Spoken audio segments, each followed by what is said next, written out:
Hi guys, and welcome back to my channel. If you are new here, my name is Joy and I am pregnant.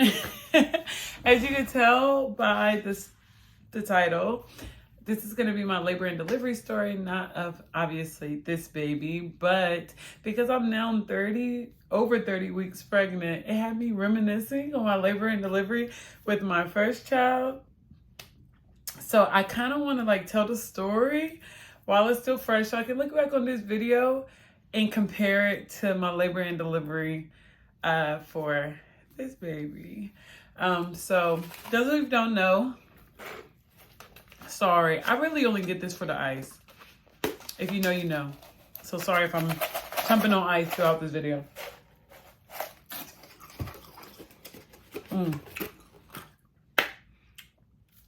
Those of you who don't know, I have a 3-year-old who just turned 3, and I'm just like, how the heck is my first child 3 already? Like, when they tell you after you have a child, time just be flying. Time literally, time is not real. There's no way that I have a 3-year-old. That just blows my mind that I have a 3-year-old.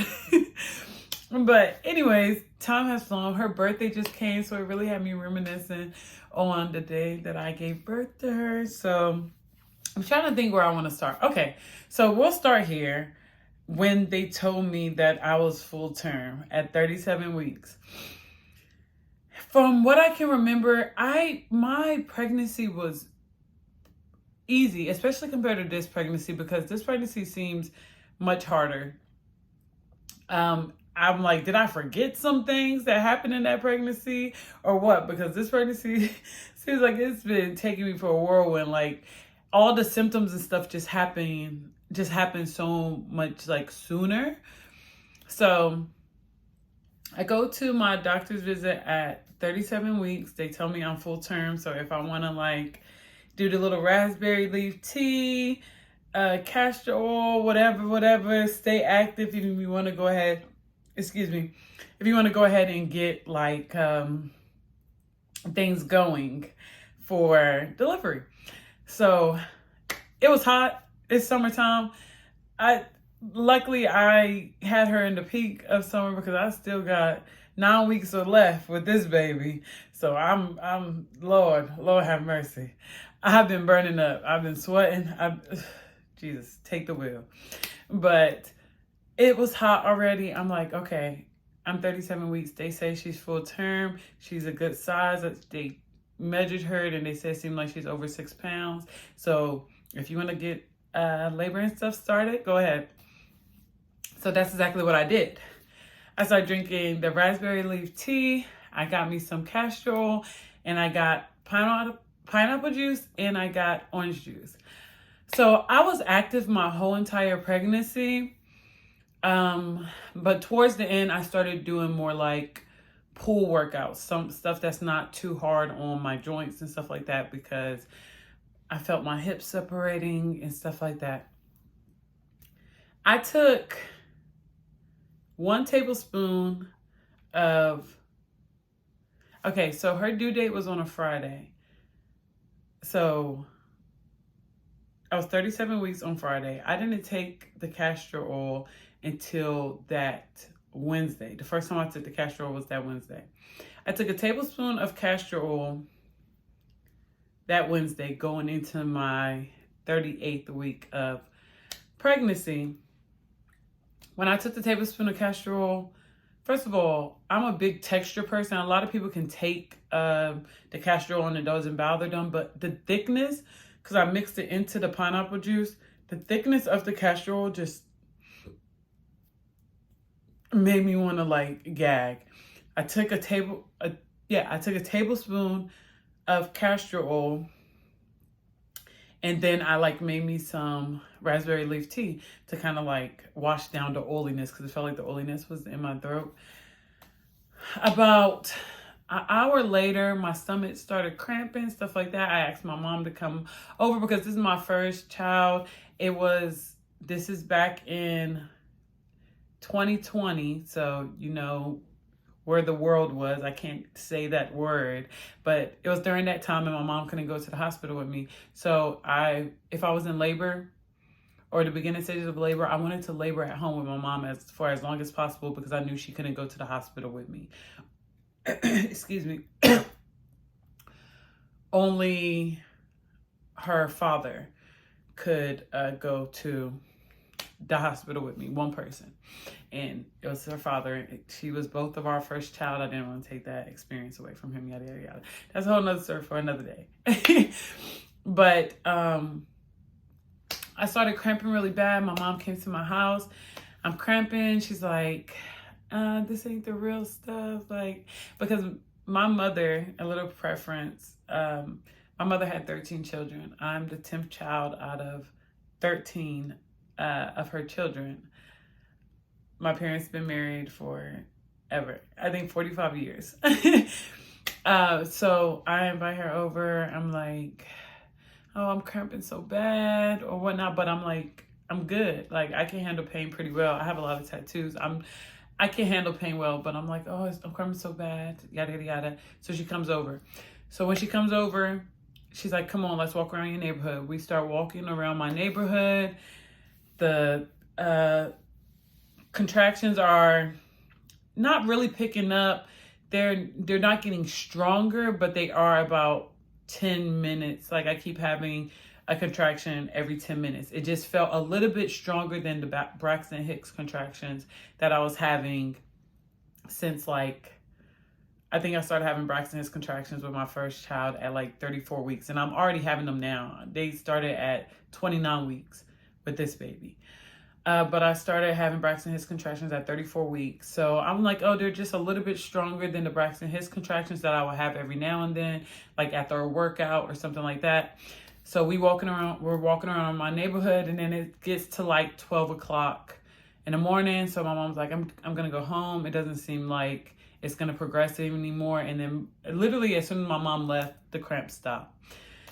And I'm like, I wake up the next day and I'm like, oh my gosh, this baby got to get out. I just got to like suck it up. So I took 2 more tablespoons of the castor oil, some more tea, some more pineapple juice, some more orange juice. And I remember my bowels start moving. And I heard that that's a good thing. Like, I remember hearing that, like, if your body starts like releasing everything inside of it, like your bowels moving and stuff, that means it could be time for labor to start or whatnot. So I'm like, okay, this is a good thing that I have diarrhea, TMI, but I was like, it's a good thing that my bowels are moving and stuff like that. But I still felt pretty fine. I went to the pool with my mom that Thursday. We did a workout. And it was just like the semi-stronger Braxton Hicks contractions again all Thursday. Friday morning, when I tell you, this was the first time I literally felt like I could not get out of the bed by myself. I was like, oh my gosh, this baby is in my back, like in my lower back. I was like, it just felt so heavy on my lower back. So as soon as I woke up, it's like, something just told me, like, you're having this baby today. That Friday, exactly 38 weeks.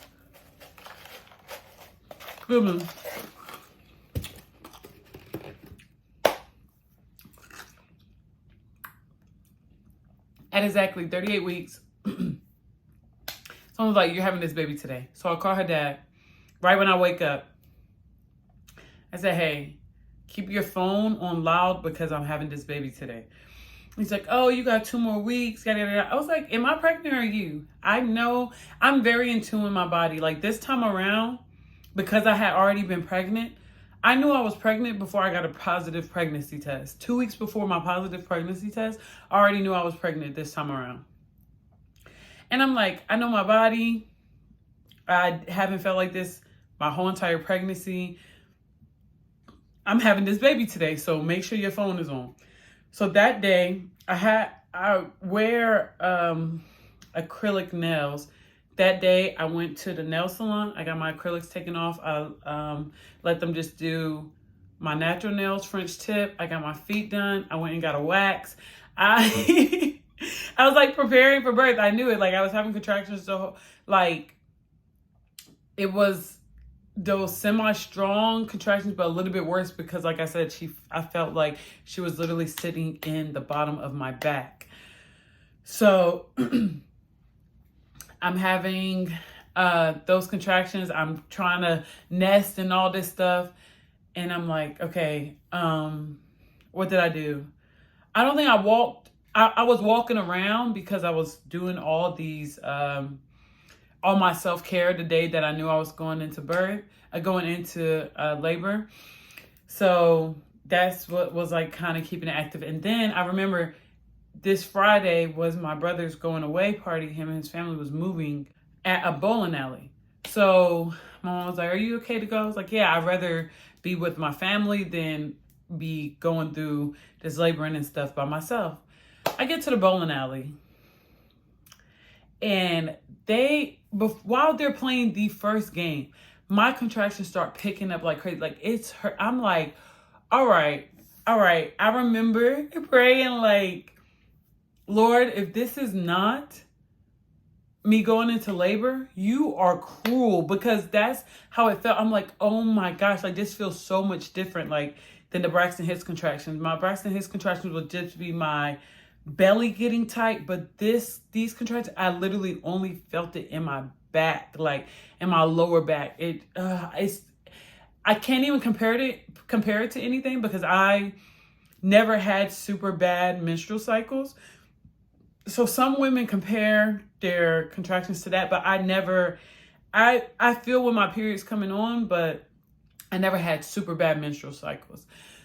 So I'm like, oh my gosh, I'm just pacing the bowling alley. And then maybe like 30 minutes. What time is it now? I woke up at 10 o'clock that morning.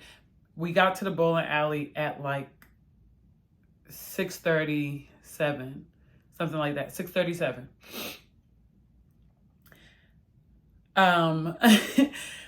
I'm pacing the bowling alley because they like, are you gonna bowl? I'm like, I can't even focus to like try to roll the ball. My back is hurting because my contractions at this point was like every 5 or 7 minutes. They was like every 5 or 7 minutes, but my mom was like, just wait, because like I said, she couldn't go with me. So she's like, oh no, they're not close enough yet.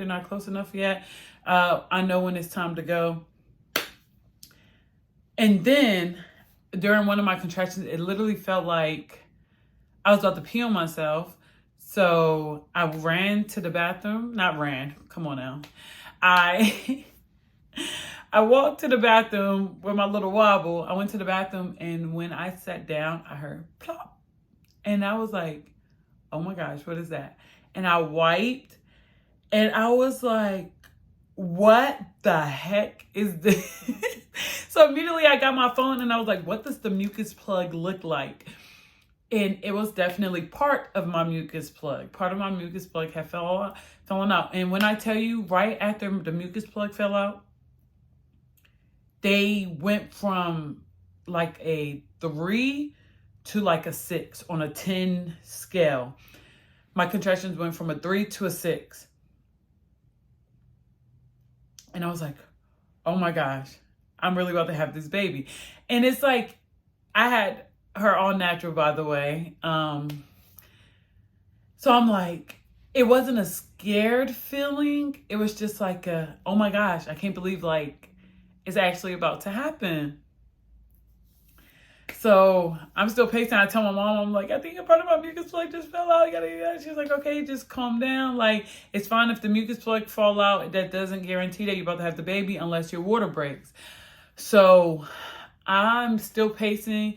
I'm pacing. And every time I go to the bathroom, it feels like I'm about to pee on myself. So I'll go back. I'll wipe. More of my mucus plug is just falling out. Like, it didn't fall out all at once. Every time I would wipe, though, it was like part of the mucus plug.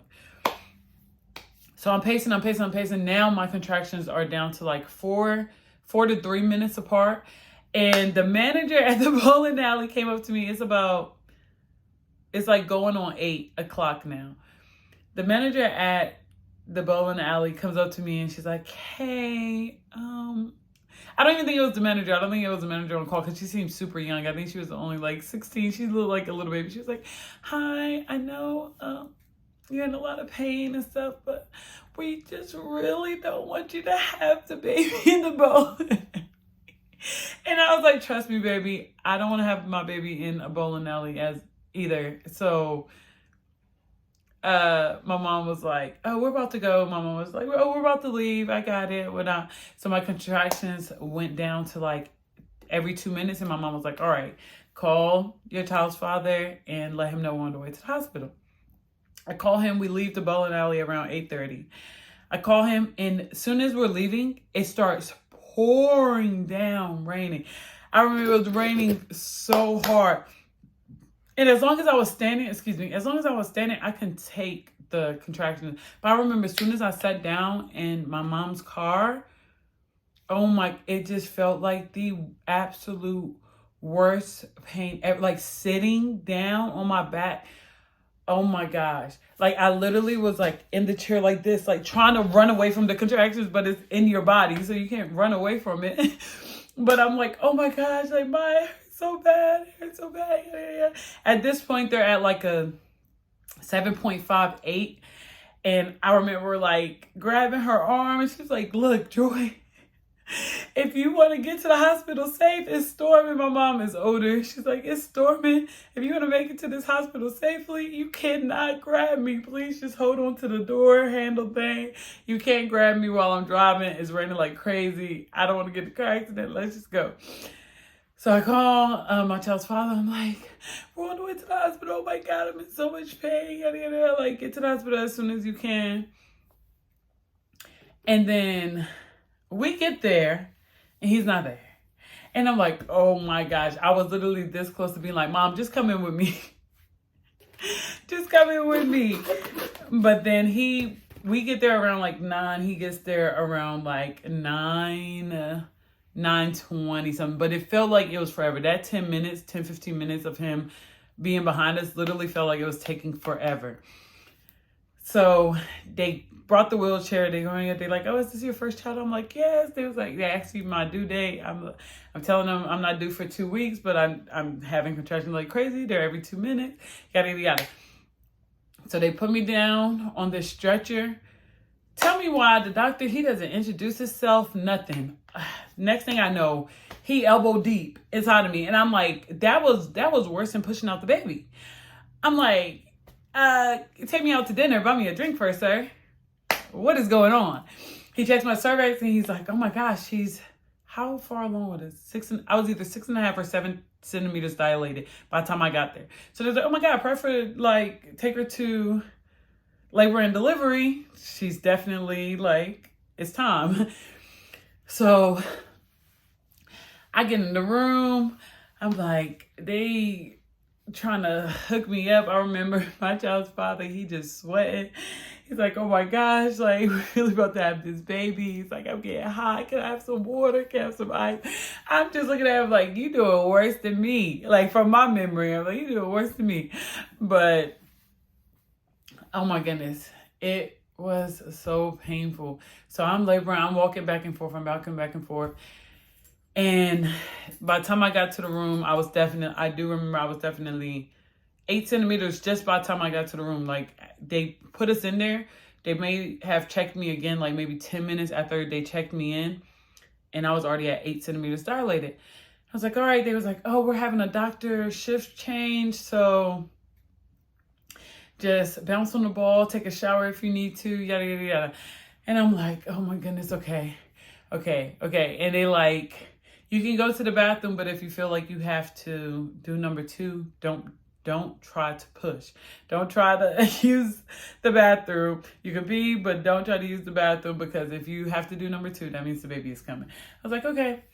So I'm laboring. I'm like, oh my God, I'm rocking back and forth. I'm like, this is crazy because when the contractions are so close together, it feels like they don't ever go away.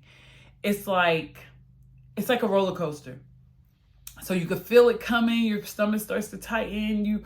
Once you're at the peak, I felt it in my lower back. Like you could tell that the baby's dropping down with every contraction. And then after it gets to the peak, it'll start going down, down, down, down, bearable, bearable. But as soon as you get to the bottom, here comes another one. That's how my contractions were by the time I was 8 centimeters dilated. So every time they would check me, I'm like, can you check again? Every time they would check on me, like go to the room, like, can you check again? Yeah. And they're like, oh my goodness. Like I kept progressing. By the time it was about 10:30, I was 9 centimeters dilated. So my last centimeter literally took the longest to dilate. I was 9 centimeters dilated around 10 o'clock. So I'm still walking around my room, all this stuff. They're like, take a shower. I'm like, no, I don't want to take a shower. I'm like trying to sit, but every time I sit down, like I said, it was worse. So I'm standing, I'm leaning against my child's father. All this, I'm like, oh my God. And I was just asking, I was like, what am I trying to prove? Like, giving birth naturally is not for the weak. At one point, I remember saying, like, what am I trying to prove? Who am I doing this for? Like, what am I trying to prove by having this baby all natural? So he's like, it's all right. You got it. You got it. You got it.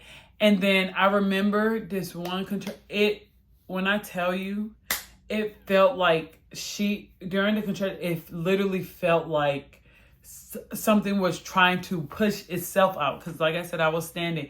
So when they checked, when they came in to make sure I was all right, I just told them straight up, I was like, look, I don't care what doctor's not here yet. I don't care. And it was around 11:30 at this time.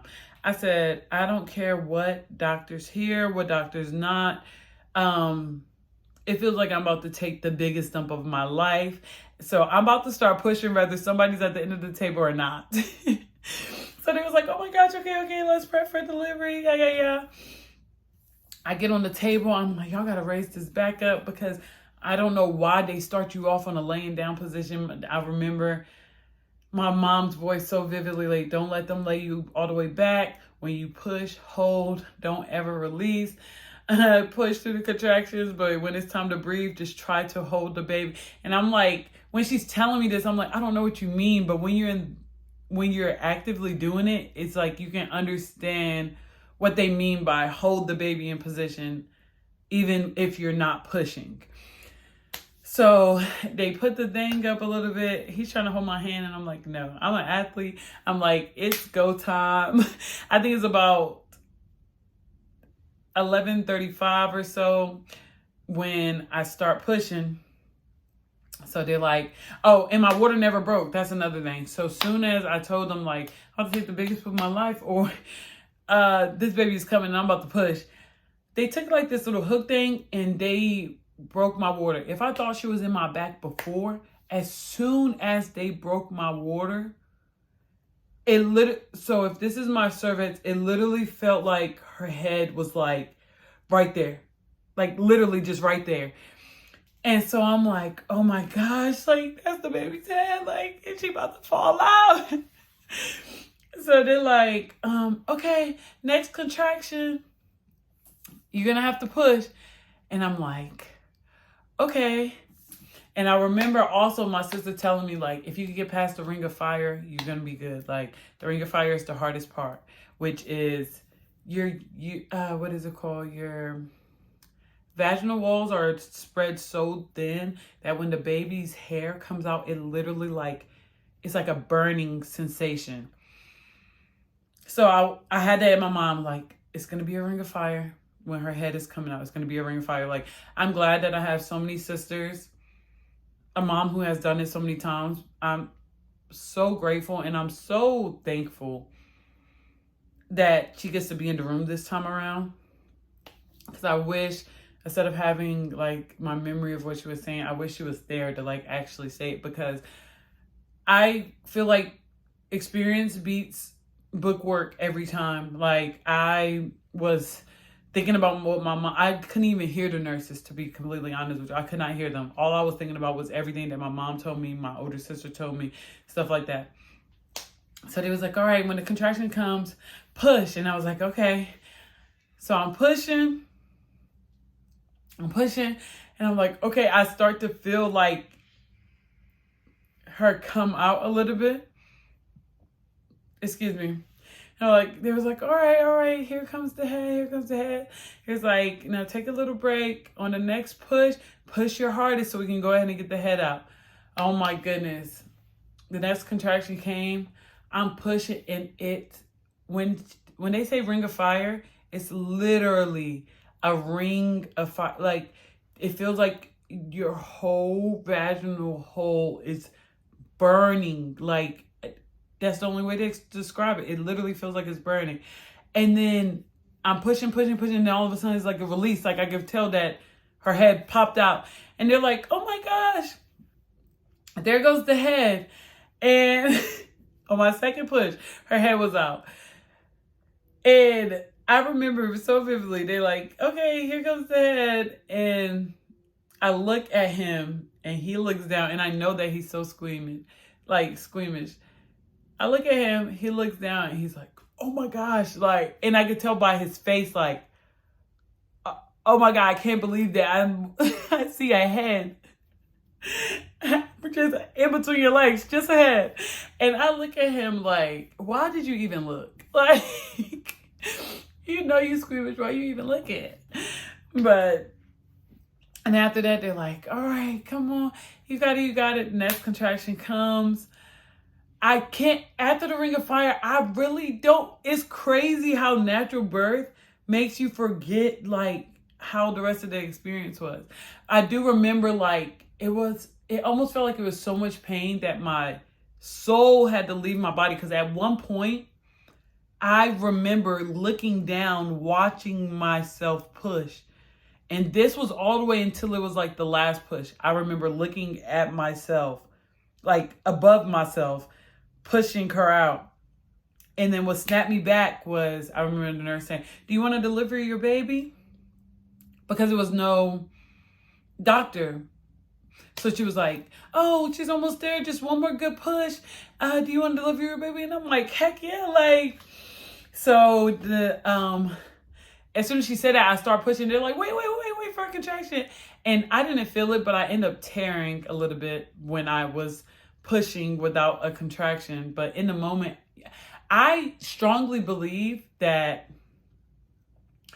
I think your vaginal walls, like the nerves cut off, because at that point I didn't feel anything down there. I felt the ring of fire. I felt like the shoulders coming out a little bit, but after that, I couldn't really feel anything. Or maybe it's because I was having an outer body experience. I don't know. So I remember her saying, do you want to deliver your own baby? And I'm like, yeah. So I ripped a little bit, trying to push, go into game time mode. She's like, wait for the contraction. So I reach in between my legs. Her shoulders is already out. And, excuse me, her shoulders are already out. So I remember I'm pushing. She's like, here comes the contraction. All right, now let's push. And I reach in between my legs, and I'm pushing, and I pull her out. And oh my God, I don't want to cry. This is so, I'm pretty sure it's my pregnancy hormones making me think about this and want to cry. But that was literally the most surreal thing that I've ever done. I was like, I immediately, like, as soon as I grabbed her out, I immediately was like, I just had a baby. Like, this is my, like, I felt you develop inside of me for 38 weeks, and now you're right here, like, this is my baby. And, like, I don't remember what I was saying. I only know what I was saying because he ended up capturing this moment. After I pulled her out, they took her from me, they wiped her off a little bit, and I grabbed her, and I was just like, oh my God, we did it. I was just like, thank you, Jesus, thank you, Jesus. I'm like, I made it through a natural birth. Oh my God, I'm so proud of myself. Hey, baby. Hey, my baby, we did it. We did it, girl. We did it. We did it, baby. We did it. Oh my God, thank you, Jesus. Oh, thank you. Oh, thank you, Lord. Thank you, Lord. Oh, my baby. Oh, we did it, Kelly. Oh, you look just how I dreamed you. Oh, my baby. I'm right here. Yes, Mama. There you go. I made it. So, yeah. Oh, my goodness. I was just crying and crying and crying. And I'm like, it was crazy, y'all. Think about it, like, that is crazy.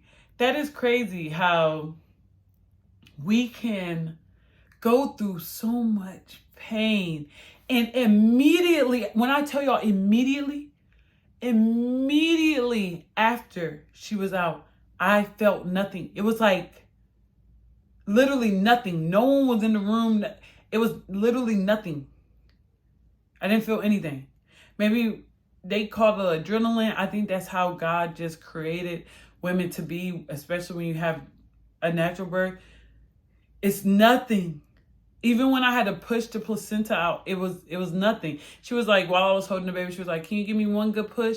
I gave her as good of a push as I could, and literally the placenta just fell out. And I'm just like, this is crazy. I had a baby. Now, recovery is a whole nother story, because even when they did the surgery, it was like, oh, you ripped it. And while I'm holding the baby, they're telling me all of this. Oh, you ripped a little bit. We're about to put some Novocaine so we can stitch you up. Yada, yada, yada. So I'm like, I'm out of it. I'm like, I don't even care what they talking about. I'm like, okay, that's fine. Whatever, yeah, whatever. But y'all, that is, if you can, give birth naturally. If you can.